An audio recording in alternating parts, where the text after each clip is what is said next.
இன்று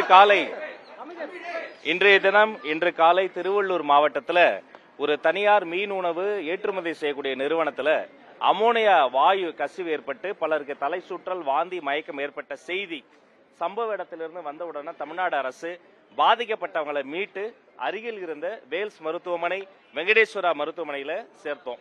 பின்பு பக்கத்தில் இருக்கக்கூடிய ஒரு மண்டபத்தில் முதலுதவி மட்டும் தேவைப்படுறவங்களை அங்க அவர்களை அனுமதித்து அவர்களுக்கு தேவைப்படுற உதவிகள் வழங்கப்பட்டது. இதுல சில நோயாளிகளுக்கு உயர்மட்ட சிகிச்சை தேவைப்பட்டது, ரொம்ப கிரிட்டிக்கலா இருந்தாங்க. அவங்கள இரு பகுதியாக பிரிச்சு ஒருத்தங்களை ராஜீவ்காந்தி பொது மருத்துவமனைக்கும், இன்னும் சில பேரை கிட்டத்தட்ட 7 பேஷண்ட்ஸ் நம்மளுடைய ஸ்டான்லி பொது மருத்துவமனைக்கும் கொண்டு வந்து அட்மிட் பண்ணாங்க.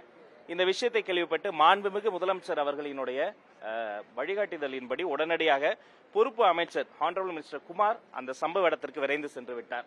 பொறுப்பு அதிகாரிகள், மாவட்ட கலெக்டர்கள் அங்க இருக்கிறாங்க. ராஜீவ்காந்தி மருத்துவமனையிலிருந்து மூத்த மருத்துவர்கள் கொண்ட 2 ஸ்பெஷல் டீமை சம்பவ இடத்துக்கு நாங்கள் அனுப்பி வச்சிருக்கிறோம். திருவள்ளூர் பகுதியில் இருக்கக்கூடிய டாக்டர்ஸ் டீம் ஒன்றையும் நாங்கள் டிப்ளாய் பண்ணியிருக்கிறோம். மேலும் இங்க ராஜீவ்காந்தி பொது மருத்துவமனையிலையும் ஸ்டான்லி ஹாஸ்பிட்டல்லையும் தேவைப்படுற மெடிசன்ஸ், மெடிக்கல் எக்ஸ்பர்ட்ஸ், மருத்துவர்கள், ஒருவேளை இன்னும் சில பேர் கிரிட்டிக்கல் ஆகி வந்தாங்கன்னா அவங்களையும் அகாமடேட் பண்ணுவதற்கான ஃபெசிலிட்டிஸ் எல்லாத்தையுமே இங்க நான் பர்சனலா நானும் பார்த்து எல்லாத்தையுமே அவர்கள் தேவைப்படுற உதவிகளாக வழங்கிட்டு இருக்கிறோம். இன்னொரு மினிஸ்டர், ஆனரபிள் மினிஸ்டர் ஆதவர்ஜன் அவர்களும் விரைந்து வந்து கொண்டு இருக்கிறார்.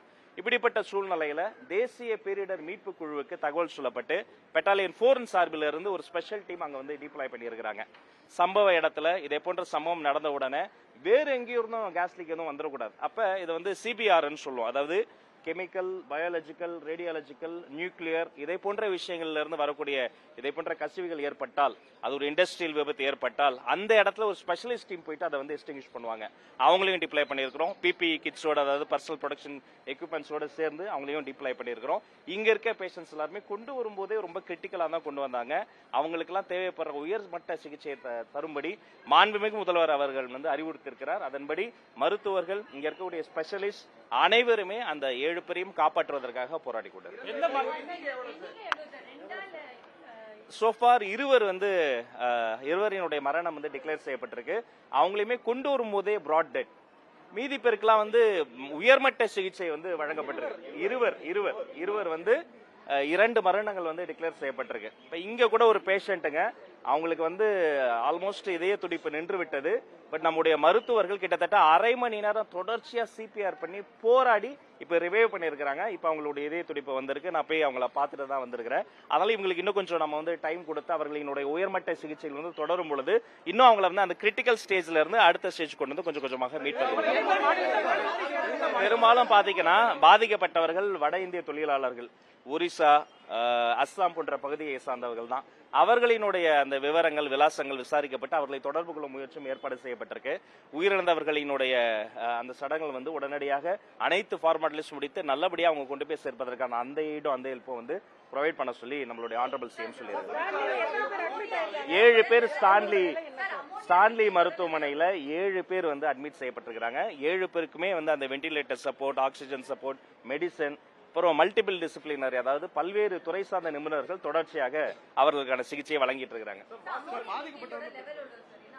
இப்போ 3 பேர் கொண்ட ஒரு கமிட்டி அமைக்கப்பட்டு குயிக் ரெஸ்பான்ஸ், அதாவது 24 மணி நேரத்துக்குள்ளாக என்ன நடந்தது, எப்படி அமோனியா, எவ்வளவு அமோனியா, ஏன் லீக் ஆச்சு அப்படின்னு கண்டுபிடிச்சு ஒரு தகவல் தரணும், ஒரு அறிக்கை தரணும்னு சொல்லப்பட்டிருக்கு.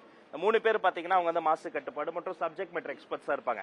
அதை தவிர இது என்னதான் இண்டஸ்ட்ரியல் விபத்தா இருந்தாலுமே எப்படி நடந்தது, இதனுடைய தாற்பயம் என்ன, அந்த சம்பவ இடத்துல ஆக்சுவலி என்ன நடந்தது, இத்தனை பேர் எப்படி அஃபெக்ட் ஆனாங்க, யாராவது தூங்கிட்டு இருந்தாங்களா இல்ல ஆக்டிவா ஒரு சண்டே மார்னிங் இது ஒர்க் பண்ணாங்களான்னு டீடைல்டா ஸ்டடி பண்ணி ஒரு 3 நாட்களுக்குள்ளார ஒரு டீடைல் ரிப்போர்ட்டும் கேட்டிருக்கிறோம். கம்பெனி சம்பந்தப்பட்ட ஒருத்தரை உடனடியாக விசாரணை காவல் எடுத்திருக்கிறோம். மேற்கொண்ட தகவல் வரும் பொழுது அவங்க மீது நடவடிக்கை எடுப்பதற்கு அது குறித்து ஆலோசித்து முடிவு கிட்டத்தட்ட 65 பேர் பாதிக்கப்பட்டிருக்கிறாங்க. இப்ப வரைக்கும் தெரியல, ஏன்னா சில பேர்லாம் இன்னும் கான்சியஸ் வராம அந்த வென்டிலேட்டர் சப்போர்ட்ல இருக்கிறாங்க. சில பேர்லாம் கான்சியஸ் வருது, பட் அந்த நேரத்தில் நம்ம வேற பூட்ஸ் பேசிட்டு இருக்க முடியாது. அவர்களுக்கு தேவைப்படுற அந்த உயிர்காக்கும் நடவடிக்கை இருப்பதால இப்போதைக்கு இதுதான். நான் தொடர்ச்சியாக இவங்களை கண்காணித்து இவர்களுக்கு தேவைப்படுற சப்போர்ட் இந்த பக்கம் கொடுத்தது மீடியாவும் சந்தித்து தொடர்ச்சியாக இதை குறித்து அப்டேட்ஸ் உங்களுக்கு வழங்கிட்டே எங்க சார் இல்ல இப்ப அண்டர் கண்ட்ரோல் தான்.